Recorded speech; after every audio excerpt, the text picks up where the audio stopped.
Biden!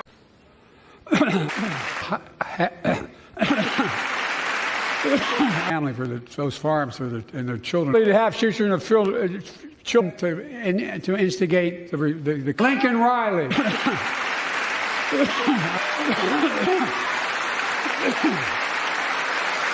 Let's get this over with. In fact, some of the small snack companies, you won't and think you won't even notice what they're doing. When they charge you just as much for the same size bag of potato chips, only has a hell of a lot fewer chips in it. I'll tell you who did notice, the Cookie Monster. He pointed out his cookies are getting smaller, paying the same price. I was stunned when I found out that's what actually happened. In Pennsylvania, I have a message for you. Send me to Congress that I can support this right, and I promise you, if we take back Congress, we will restore Roe v. Wade as the law of the land. Last night, in the U.S. Capitol, the same building where our freedoms came under assault on July the 6th. Will you commit to a debate with former President Trump? It depends on his behavior. I kind of wish sometimes there was cognitive impairment. Why does Mr. Netanyahu need a come-to-Jesus meeting? What are you hoping to achieve? I didn't say that in the speech. What about after this speech? You guys eavesdropping on things. Don't worry, Mr. This is one of the big Great speech. Really nice.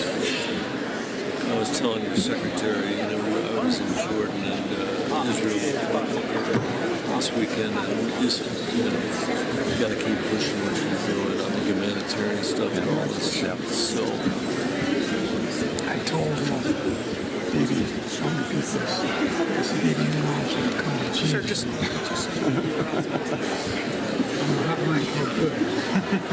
That was good. Do you regret using the word illegal to describe immigrants last night, sir? Well, I don't regret it. Technically not supposed to be here.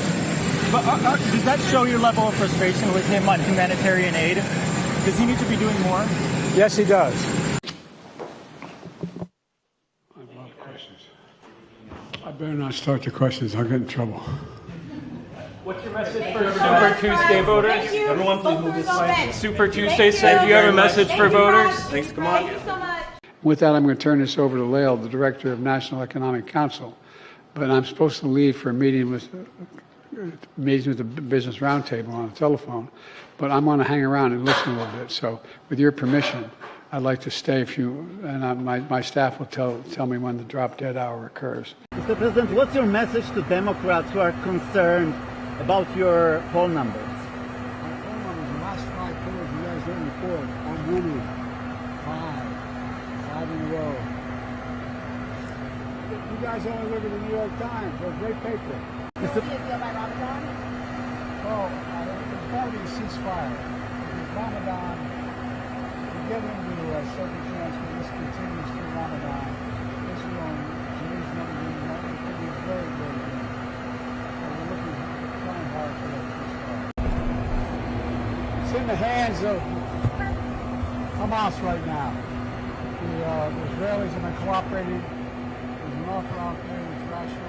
We don't know what they're calling in a couple days. If it's going to happen. But we need the ceasefire. How close are you to the hostage deal? I was just saying that. The hostage deal is in the hands of Hamas right now. Because there's been an offer, a rational offer. The Israelis have agreed to it. And maybe see what the Hamas does. In its decision to overturn Roe v. Wade, the Supreme Court majority wrote, and I quote, "Women are not without electoral or political power." As I said in the State of the Union, they ain't seen nothing yet. Imagine if tobacco had the same limitations, companies, that gun manufacturers. The only major corporation in America, industry in America, that you cannot sue is gun manufacturers. Think about that. I want to say thank you. Whoa. Wait.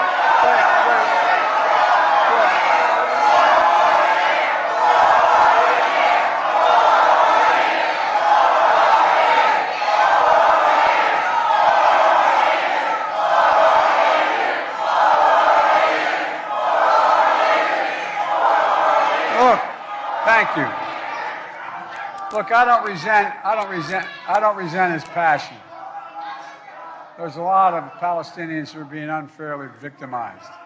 The most diverse cabinet administration in American history, led by a vice president. And I spent over almost 200 hours with the leaders of Europe, the heads of state. I know them all. I've known them well. And guess what? You know what every one of them says to me, virtually except Orban? I'm serious. As we leave these meetings, well, indirectly, they grab my arm and they pull me aside. I'm serious. They pull me aside and say, "You've got to, he can't win again." That would mean ripping health insurance away from 3 million black Americans, 4 million Latinos, 1 million Asian Americans. But guess what? I can't guarantee it, but I bet you those rates come down more, because I bet you that little outfit that sets interest rates is going to come down. And what they're going to do is to ensure really endanger our national security. They're going to expend, are they going to expand personal freedoms? Well, that's what we're going to do. They're going to do everything to not grow our economy. Literally, they have no platform. They're against everything, not for anything, except the things that are the wrong things. What they're running on, I'll tell you what they're running on. They're running backwards. It's about the future, not the past. But guess what? We won't let them win the past. Folks, we have come through pretty tough times. And I know we got a lot more to do. We had to stay off, we had to start off by vaccinating America. Trump stood flat-footed during that period of time before the pandemic. I sat with them, and I sat with the work cabinet. I said, look, don't make the mistake America made. America made a mistake. We went after bin Laden until we got him. But we shouldn't have gone into Ukraine. I mean, we shouldn't have gone into the whole thing in Iraq and Afghanistan. It wasn't necessary. It wasn't necessary. It just caused more problems than it raised, than it cured. You were caught on a hot mic after your State of the Union address talking to Secretary of State Antony Blinken and Senator Michael Bennet, saying, quote, "I told him, Bibi, and don't repeat this, but you and I are going to have a come to Jesus meeting." What do you mean by that? What I meant was, it's an expression used in the southern part of my state, meaning a serious meeting. And it was, I've known Bibi for 50 years, and he knew what I meant by it. Some have suggested you should go back to Israel and address the Knesset, the Israeli parliament. Is that something you would do? Yes. Would that have to be at the invitation of the prime minister, or could that be at the invitation of the president? I'd rather not discuss it more. Does that mean that has been discussed, the possibility of going back to Israel and addressing the Knesset? Okay.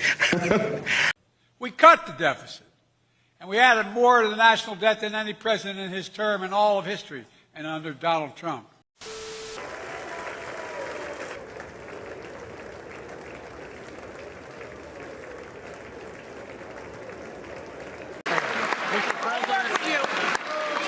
Look over here, Mr. President. Mr. President. I know how to say the name. Laken Riley. Say your name, Mr. President. Thank you so much. Thank you, Mr. President.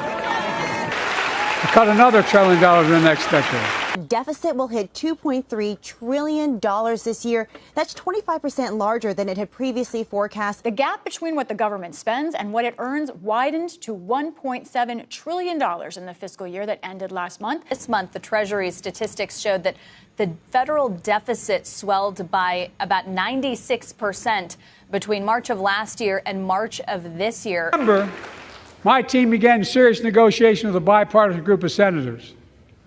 The result was a bipartisan bill with the toughest set of border security reforms we've ever seen. Oh, you don't think so? Oh, you don't like that bill, huh? That conservatives got together and said it was a good bill? I'll be darned. That's amazing. That bipartisan bill would hire 1,500 more security agents and officers, 100 more immigration judges to help tackle the backload of 2 million cases, 4,300 more asylum officers, and new policies so they can resolve cases in 6 months instead of 6 years now. It mandates a shutdown if the daily average of encounters hits 5,000. It ends the Biden administration's use of catch and release and creates a new border emergency authority where the president can just shut her down.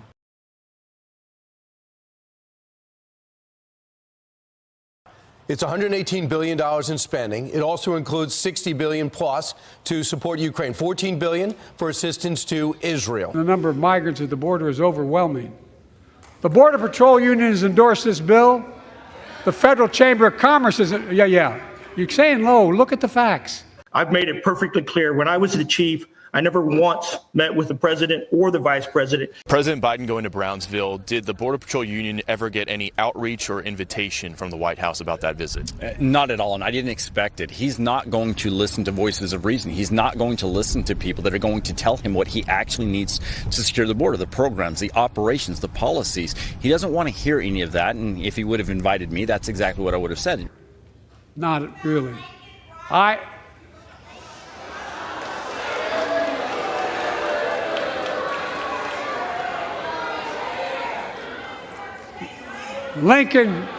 Lincoln Riley, an innocent young woman who was killed by an illegal. That's right. But how many of the thousands of people being killed by illegals? But during your response to her heckling of you, you used the word illegal when talking about the man who allegedly killed Lincoln Riley. An undocumented person. And I shouldn't have used illegal. It's undocumented. And look, when I spoke about the difference between Trump and me, one of the things I talked about on the border was that the way he talks about vermin, the way he talks about these people polluting the blood. I talked about what I'm not going to do, what I won't do. I'm not going to treat any of these people with disrespect. Look, they built the country. The reason our economy is growing. We have to control the border and more orderly flow, but I don't share his view at all. So you regret using that word? Yes. We have the best economy in the world. Just 31% of Americans approve of how Biden is handling this economy, 56% disapprove. And this is interesting. Just 13% of Americans say they've gotten better financially since the president took office. A future based on core values that have defined America: honesty, decency. For the first time tonight, President Biden is publicly acknowledging his 4-year-old granddaughter, Navy Joan, the child of his son, Hunter Biden.